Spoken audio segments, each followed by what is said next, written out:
ಮಹೇಶ್ ಪ್ರಭು ನ್ಯೂಸ್ಗೆ ಸ್ವಾಗತ. ರಾಷ್ಟ್ರೀಯ ರೈತ ದಿನಾಚರಣೆ ಕಾರ್ಯಕ್ರಮ ಅಂಗವಾಗಿ ಹುಕ್ಕೇರಿ ತಾಲೂಕಿನ ನೇರ್ಲಿ ಗ್ರಾಮದ ಶ್ರೀ ಜಗಜ್ಯೋತಿ ಬಸವೇಶ್ವರ ಸಭಾಭವನ, ನೇರ್ಲಿ ತಾಲೂಕು, ಹುಕ್ಕೇರಿ ಜಿಲ್ಲಾ, ಬೆಳಗಾವಿ ಇಲ್ಲಿ Indian farmers fertilisers cooperative IFFCO ಹಾಗೂ ಪ್ರಾಥಮಿಕ ಕೃಷಿ ಪತ್ತಿನ ಸಹಕಾರ ಸಂಘ ನಿಯಮಿತ ನೇರ್ಲಿ ಇವರ ಸಂಯುಕ್ತ ಆಶ್ರಯದಲ್ಲಿ ಮಂಗಳವಾರ ದಿನಾಂಕ 23 ಡಿಸೆಂಬರ್ 2025ರಂದು ಕಾರ್ಯಕ್ರಮ ನಡೆಯಿತು. ರಾಷ್ಟ್ರೀಯ ರೈತ ದಿನಾಚರಣೆಯ ಅಂಗವಾಗಿ ಉದ್ಘಾಟಕರಾಗಿ ಸನ್ಮಾನ್ಯ ಶ್ರೀ ಚುನ್ನಪ್ಪ ಪೂಜಾರಿ, ರಾಜ್ಯಾಧ್ಯಕ್ಷರು, ಕರ್ನಾಟಕ ರಾಜ್ಯ ರೈತ ಸಂಘ ಹಾಗೂ ಹಸಿರು ಸೇನೆ ಇವರು ಆಗಮಿಸಿದ್ದರು. ಕಾರ್ಯಕ್ರಮದ ಅಧ್ಯಕ್ಷತೆ ಶ್ರೀ ರುದ್ರಗೌಡ ಶಿವಗೌಡ ಪಾಟೀಲ್ ಉರ್ಫ್ ಸಣ್ಣಕ್ಕಿ, ಅಧ್ಯಕ್ಷರು ಪಿಕೆಪಿಎಸ್ ನೇರ್ಲಿ. ಮುಖ್ಯ ಅತಿಥಿಗಳಾಗಿ ಡಾಕ್ಟರ್ ಬಸವರಾಜ್ ಏನ್ಗಿ, ವಿಜ್ಞಾನಿಗಳು, ಎನ್.ಜಿ. ಕಲಾವಂತ್, ಮುಖ್ಯ ಕಾರ್ಯನಿರ್ವಾಹಕರು, ಬಿಡಿಸಿಸಿ ಬ್ಯಾಂಕ್ ಬೆಳಗಾವಿ. ಅತಿಥಿಗಳಾಗಿ ಶ್ರೀ ಸಂಜೀವ್ ಹಾವಣ್ಣವರ್, ಹುಕ್ಕೇರಿ ತಾಲೂಕಾ ಅಧ್ಯಕ್ಷರು, ಕರ್ನಾಟಕ ರಾಜ್ಯ ರೈತ ಸಂಘ ಹಾಗೂ ಹಸಿರು ಸೇನೆ. ನಾಗರಾಜ್ ಹಾದಿಮನಿ, ಉಪಾಧ್ಯಕ್ಷರು. ಪ್ರಶಾಂತ್ ಭೀಮಗೌಡ ಪಾಟೀಲ್, ನೇರ್ಲಿ ಗ್ರಾಮ ಘಟಕ ಅಧ್ಯಕ್ಷರು. ನವೀನ್ ಹುಲ್ಕುಂದ್, ಸಹಕಾರ ಅಭಿವೃದ್ಧಿ ಅಧಿಕಾರಿಗಳು, ಹುಕ್ಕೇರಿ. ರಾಮ್ಲಿಂಗ್ ಸನದಿ, ತಾಲೂಕಾ ನಿಯಂತ್ರಣಾಧಿಕಾರಿಗಳು, ಬಿಡಿಸಿಸಿ ಬ್ಯಾಂಕ್ ಹುಕ್ಕೇರಿ ಹಾಗೂ ರಾಮಪ್ಪ ಸಿಂಧೆ, ಮುಖ್ಯ ಕಾರ್ಯನಿರ್ವಾಹಕರು, ಪ್ರಾಥಮಿಕ ಕೃಷಿ ಪತ್ತಿನ ಸಹಕಾರ ಸಂಘ ನೇರ್ಲಿ. ಶ್ರೀ ನವೀನ್ ಪಾಟೀಲ್, ಹಿರಿಯ ಕ್ಷೇತ್ರ ಅಧಿಕಾರಿಗಳು, ಇಫ್ಕೋ ಲಿ ಬೆಳಗಾವಿ.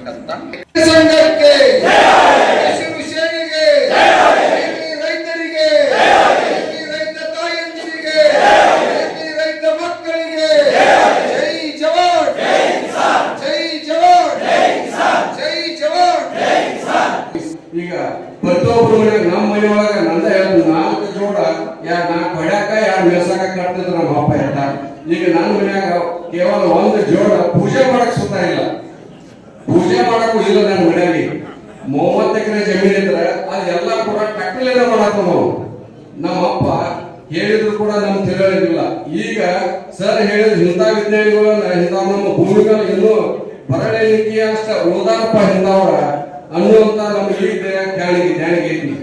ಮತ್ತ ಭೂಮಿ ಒಳಗ ನಾವ್ ಏನ್ ಹಾಕ್ಬೇಕು, ಏನ್ ಹಾಕಬಾರ್ದು ಅನ್ನೋದು ಅವ್ರ ತಿಳಿಯೋದೈತಿ. ನಾವ್ ಎಷ್ಟು ಹಾಕ್ಬೇಕು, ಏನ್ ಮಾಡ್ಬೇಕು, ಭೂಮಿ ಗೊಬ್ಬರ. ಮತ್ತ ಈಗ ನಾವು ಈಗ ನಾವ್ ಕಬ್ಬು ಪಡ್ದು ಅಂದ್ರೆ ರೌಂದಿ ಸುಡಬಾರ್ದು ಅನ್ನೋದು ಎಲ್ಲಾರು ಹೇಳ್ತಾರ. ಆದ್ರೆ ನಾವು ತಲೆಯಾಗ 10 ನಿಮಿಷನಾಗ ರೌಂದಿ ಸುಟ್ಟು ಅದೇ ಪಟ್ಟ ನಾವು ರೊಟ್ಟರು ಹೊಡೆದು ಅದೇ ಪಟ್ಟ ನೆಗಾಡ ಬಾಕಿ ಮೊದಲನೇ ದಿವಸ ಅಂದ್ರೆ ಕಾಳ ಹಾಕ್ತಾವ. ಅದಾಗಬಾರ್ದು. ಅದನ್ನ ರೌಂದಿ ಏನ್ ಮಾಡ್ಬೇಕಂದ್ರೆ 2 ಸಲ ರೊಟ್ಟರು ಹೊಡೆದ್ರೆ ರೌಂದಿ ಭೂಮಿ ಆಕೈತಿ. ಅದರಂತ ಫಲವತ್ತಾದಂತ ಭೂಮಿ ಬಹಳ ಚಲೋ ಆಕೈತಿ. ನಿರುದ್ಯೋಗಿ ಯುವಕರಿಗೆ ಉಚಿತವಾಗಿ ಈ ಸೆಟ್ಗಳನ್ನು ಕೊಡ್ತಾರೆ. ಒಂದು ವೆಹಿಕಲ್, ಈ ತರ ಒಂದು ಡ್ರೋನು, ಆಮೇಲೆ ಅದರಲ್ಲಿ ಇರತಕ್ಕಂಥ ಕ್ಯಾನ್ಗಳು, ಆಮೇಲೆ ಆ ಬ್ಯಾಟ್ರಿ. ಒಂದು ಸಲ ಒಂದು ಡ್ರೋನ್ ಫೈಲ್ ಏನೋ ಮಾರಾಟ ಮಾಡಿ ಬಂತಂದರೆ ಅದಕ್ಕೆ ಸುಮಾರು 1 ಸೆಟ್ ಬ್ಯಾಟ್ರಿ ಹೋಗ್ಬಿಡ್ತಾರೆ. ಹೀಗಾಗಿ ಅವ್ರಿಗೆ ಕಂಟಿನ್ಯೂ ಆಗಿ ಅವ್ರು ಸ್ಪ್ರೇ ಮಾಡಲಿ ಅಂತ 4 ಸೆಟ್ ಬ್ಯಾಟ್ರಿಗಳನ್ನು ಈ ಥರ ಮಾಡಿ ಇಫ್ಕೋ ಕಿಸಾನ್ ಡ್ರೋನ್ ಅಂತ ಹೇಳಿ ಮಾಡಿ ದೇಶಾದ್ಯಂತ 2500 ಡ್ರೋನ್ಗಳನ್ನು ಅನುಕೂಲ ಆಗಲಿ ಅಂತ ಹೇಳಿ ಒಂದು ಇಫ್ಕೋ ಸಂಸ್ಥೆ ಕೊಡಮಾಡಿ. ಈಗ ಸರ್ ಶೇಂಗಾದ ಮೇಲೆ ನಾವು ನ್ಯಾನೋ DAP ಪ್ರಯೋಗ ಮಾಡಿದ್ವಿ ಸರ್. ನ್ಯಾನೋ DAP ಮಾಡಿದಂಥ ಸ್ಪ್ರೇ ಮಾಡಿದಂಥ ತಾಕು ಫುಲ್ ದಟ್ಟ ಹಸಿರುವಾಗಿರುತ್ತೆ ಎಲೆಗಳು. ಅದೇ ನಾವು ಬರೀ ರಸಗೊಬ್ಬರ ಹಾಕಿದ್ದು ಇಲ್ಲಿ ಹಳದಿಯಾಗಿ ಏನಾದರೂ ಶೇಂಗಾ ಬೆಳೆ ಪರಿವರ್ತನೆ ಆಯಿತು. ಅದೇ ಥರ ಎಲ್ಲ ಬೆಳೆಗಳಲ್ಲೂ ಇದು ಕಾಪಿನಲ್ಲಿ ನಾವು ಎಲ್ಲ ಬೆಳೆಗಳಲ್ಲೂ ಮಾಡಿದಾಗ ಒಳ್ಳೆಯ ಉತ್ತಮವಾದಂಥ ರಿಸಲ್ಟ್ ನಾವು ನ್ಯಾನೋ ಯೂರಿಯಾ ಮತ್ತು ನ್ಯಾನೋ DAP ಮಾಡೈತಿ. ಬಯಲುಂಗದಾಗೂ ಆಡೈತಿ, ಧಾರವಾಡದಾಗೂ ಆಡೈತಿ. ಒಮ್ಮೆ ಚಿಂತನೆ ಮಾಡಿದ್ರಿ, ಈ ಸಲ ಮಳೆ ವಾತಾವರಣ ಹೇಗಿತ್ತು? ಮಳೆ ದಿನಗಳು ಅಧಿಕವಾಗಿದ್ದು.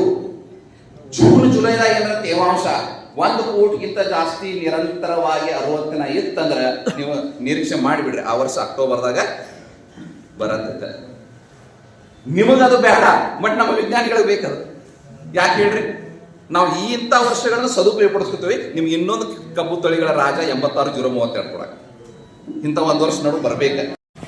ಕಾರ್ಯಕ್ರಮದಲ್ಲಿ ಉಪಸ್ಥಿತಿ ಕರ್ನಾಟಕ ರಾಜ್ಯ ರೈತ ಸಂಘ ಹಾಗೂ ಹಸಿರು ಸೇನೆಯ ಪದಾಧಿಕಾರಿಗಳು, ತಾಲೂಕಾ ಪದಾಧಿಕಾರಿಗಳು ಹಾಗೂ ಸದಸ್ಯರು, ರೈತ ಬಾಂಧವರು, ಗ್ರಾಮಸ್ಥರು ಹಾಗೂ ಕಬ್ಬು ಬೆಳೆಗಾರರು ಉಪಸ್ಥಿತರಿದ್ದರು. ಅದೇ ರೀತಿ ಕೃಷಿ ಪತ್ತಿನ ಸಹಕಾರಿ ಸಂಘದ ಆಡಳಿತ ಮಂಡಳಿಯ ಸದಸ್ಯರು ರುದ್ರಗೌಡ ಶಿವಗೌಡ ಪಾಟೀಲ್ ಉರ್ಫ್ ಸಣ್ಣಕ್ಕಿ, ಅಧ್ಯಕ್ಷರು, ಉಪಾಧ್ಯಕ್ಷರು ಬಸವಪ್ರಸಾದ್ ಶಂಕರ್ ಸಂಕ್ಪಾಳ್, ನಿರ್ದೇಶಕರು ಶಿವಲಿಂಗ್ ಹುಕ್ಕೇರಿ, ಮಧುಕರ್ ಖೋತ್, ಈರಪ್ಪ ಲಬ್ಬಿ, ಆಕಾಶ್ ಗುರವ್, ಶ್ರೀಮತಿ ಶೋಭಾ ಕಲ್ಲೋಳಿಮಠ್, ಶ್ರೀಮತಿ ಗಾಯತ್ರಿ ಹೊಸಗೌಡ, ಸುನಿಲ್ ಹೊಸ್ಮನಿ, ಅಪ್ಪಸಾಹೇಬ್ ಪಾಟೀಲ್, ಅಣ್ಣಗೌಡ ಪಾಟೀಲ್, ಕೆಎಸ್ ಗವಿಮಠ್ ಬ್ಯಾಂಕ್ ನಿರೀಕ್ಷಕರು ಹಾಗೂ ಅನೇಕ ರೈತ ಬಾಂಧವರು ಉಪಸ್ಥಿತರಿದ್ದರು. ಅದೇ ರೀತಿ ಪಿಕೆಪಿಎಸ್ ಸಿಬ್ಬಂದಿ ವರ್ಗದವರು ಕೂಡ ಉಪಸ್ಥಿತರಿದ್ದರು. ಕಾರ್ಯಕ್ರಮ ಮುಗಿದ ನಂತರ ಎಲ್ಲರಿಗೆ ಸ್ನೇಹ ಭೋಜನದ ವ್ಯವಸ್ಥೆ ಮಾಡಲಾಗಿತ್ತು. ತೇಜ್ ಪ್ರಭು ನ್ಯೂಸ್, ನೇರ್ಲಿ. ಯಾಕಂದ್ರೆ ರೈತರಿಗೊಂದೇನೋ ಉಲ್ಲಾಪುರ ಚಳವಳಿಯಿಂದ ಎಲ್ಲರಿಗೂ ನಾವು ಇನ್ನು ಮುಂದೆ ಒಕ್ಕಟ್ಟಾದ್ರೆ ನಮಗೆ ಲಾಭ ಆಗ್ತಿಲ್ಲ ಅಂತೇಳಿ ಎಲ್ಲರಿಗೂ ಸಂತೋಷ ಆಗೈತಿ. ಮತ್ತು ಕಾರ್ಖಾನೆ ಅವ್ರು ಯಾವಾಗೂ ಕೂಡ ಒಮ್ಮಿಗೆ 300 ರೂಪಾಯಿ ರೊಕ್ಕ ಕೊಟ್ಟು ಮಂದಿ ಅಲ್ಲ ಅದು. ಅವರು ಒಮ್ಮೆ ಯಾವಾಗ ನೀವೆಲ್ಲ ಗುಲ್ಲಾಪುರದಾಗ ಪಕ್ಷ ಹಾಕಿದ್ವು. ಯಾಕಂದ್ರೆ ನಾವು ಕೂಡ ಬಿಜೆಪಿ ವೋಟ್ ಹಾಕಿದ್ವು, ನೀವು ಕೂಡ ಹಾಕಿದ್ರಿ, ಕಾಂಗ್ರೆಸ್ಗೂ ಹಾಕಿದ್ರು, JDSಗೂ ಹಾಕಿದ್ರು. ಇಲ್ಲೇ ಅನುಕೂಲ ಬಂದಲ್ಲಿ ಹಾಕಿದ್ರು. ಅಧಿಕಾರ ಕೊಟ್ಟ ಎಲ್ಲ ಪಕ್ಷದಾಗ ಇದ್ರು ಕೂಡ ಅವರೆಲ್ಲ ಹೊಂದಾಣಿಕೆ ಆಗ್ತಾರೆ. ಈಗ ನಮ್ಮ ಅಧ್ಯಕ್ಷ ಹೇಳಿಲ್ಲ, ಅವ್ರು ಯಾವ ಪಕ್ಷದಾಗ ಇರಲಿಲ್ಲ, ಗುಲ್ಲಾಪುರಕ್ಕೆ ಬಂದು ಯಾರು ಘೋಷಣೆ ಮಾಡಲಿಲ್ಲ. ನಾವು ಹೋರಾಟ ಮುಖಾಂತರ, ಜಿಲ್ಲಾಧಿಕಾರಿ ಮುಖಾಂತರ ಅವರು ಒತ್ತಾಯ ಮಾಡಿ, ರಾಜ್ಯದ ಮುಖ್ಯಮಂತ್ರಿಗೆ ಒತ್ತಾಯ ಮಾಡಿ 300 ರೂಪಾಯಿ ಘೋಷಣೆ ಮಾಡ್ಕೋತಕ್ಕಂಥ ಸಂದರ್ಭ. ನಮ್ಮ ಅಧ್ಯಕ್ಷ ಹೇಳಿ, ರಾಜಕಾರಣ ಬೇರೆ, ಬೆಳೆನೇ ಬೇರೆ. ಕಬ್ಬಿಗೆ ರೊಕ್ಕ ಯಾರು ಕೊಡೋರ? ಕಬ್ಬಿಗೆ ನಾವು 5,500 ರೂಪಾಯಿ ರೇಟ್ ತಗೋಬೇಕಂತ ಹೋರಾಟ.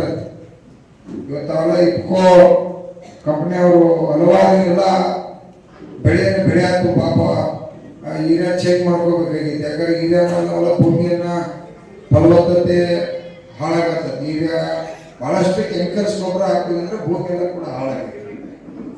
ಭೂಮಿ ಕಾಪಾಡಲಿಕ್ಕೆ ಒಂದು ದೊಡ್ಡ ಯುದ್ಧ ಹಾಕಬೇಕಾಗೈತೆ.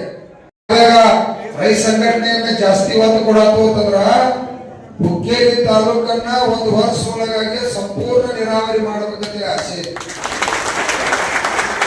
ನೀವು ಹುಕ್ಕೇರಿ ತಾಲೂಕದವರೆಲ್ಲ ಗಂಟು ಬಿದ್ದಿಪ್ಪ ಅಂತಂದ್ರೆ ನಾವು ಮೊನ್ನೆ ಬಿಜಾಪುರಕ್ಕೆ ಹೋಗಿದ್ದು. MB ಪಾಟೀಲ್ ಸಾಹೇಬ್ ಗೊತ್ತಿರ್ಬೇಕ್ರಿ ನಿಮಗ? ಗೊತ್ತಿಲ್ರಿ? ಅಲ್ಲಿ ಜಿಲ್ಲಾ ಉಸ್ತುವಾರಿ 5 ವರ್ಷದಾಗ ಸಿದ್ದೇಶ್ವರ ಹಬ್ಬಗಳ ಏನ್ ಹೇಳಿರ್ತಂದ್ರೆ ಅವರಿಗೆ ಇಲ್ಲ ಏನೋ ದೇವರ ಆಶೀರ್ವಾದದಿಂದ ನಿಮಗೆ ಅಧಿಕಾರ ಬಂದತಿ, 5 ವರ್ಷ ಎಲ್ಲಿ ಸನ್ಮಾನ ಕಾರ್ಯಕ್ರಮ ಏನೂ ಬೇಡ, ಒಳ್ಳೆ ನೀರಾವರಿ ಯೋಜನೆ. ಒಂದು ದಿನ, ಒಂದು ದಿವಸ, ಒಂದು ವಾರ ಅಂದ್ರೂ ಕಷ್ಟ ಐತಿ.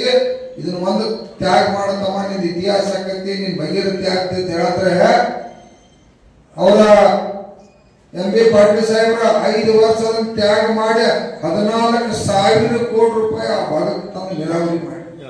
ರೈತರ ದಿನಾಚರಣೆ ಚಾಲುವಾಗಿತ್ತು. ಯಾಕೆ ರೈತರು ಒಗ್ಗಟ್ಟಾಗಬೇಕು, ಯಾಕೆ ರೈತರು ಊರ್ ವೈಸ್ ಪ್ರತಿ ಮನಿದು ಒಬ್ಬರು ರೈತ ಸಂಘ ಬರಬೇಕು. ಯಾಕಂದ್ರೆ ಬಿಜೆಪಿ, ಕಾಂಗ್ರೆಸ್, JDS ನಮ್ದು ಏನ್ ಸಂಬಂಧ ಇಲ್ಲ. ಜಾತಿದು, ಭಾಷೆದು ನಮ್ದು ಏನ್ ಸಂಬಂಧ ಇಲ್ಲ. ನಮ್ದು ನಮ್ದು ಕಬ್ಬಿನ ರೇಟ್ ಸಿಗ್ಲೇಬೇಕು, ಸೋಯಾಬೀನ್ ರೇಟ್ ಸಿಗ್ಲೇಬೇಕು, ನಮ್ದು 12 ತಾಸು ಕರೆಂಟ್ ಸಿಗ್ಲೇಬೇಕು. ಇದು ನಮ್ದು ಬೇಡಿಕೆ. ಯಾಕಂದ್ರೆ ಗುಲ್ಲಾಪುರದ ನಿಮ್ಮ ಐತಿಹಾಸಿಕ ಹೋರಾಟ ಇತ್ತು, ನಿಮ್ಗೆ ಎಲ್ಲರೂ ಗೊತ್ತಾಯ್ತು. ಐತಿಹಾಸಿಕ ಹೋರಾಟ ಯಾಕಾಗಿತ್ತು? ನಮ್ಮ ಚುನಾಪಣ್ಣ ಪೂಜಾರಿ ಮತ್ತು ಪಡಸಲಿಗೆ ಗುರುಗಳ ನೇತೃತ್ವದಲ್ಲಿ 10-11 ದಿವಸ ಹೋರಾಟ ಆಗಿತ್ತು.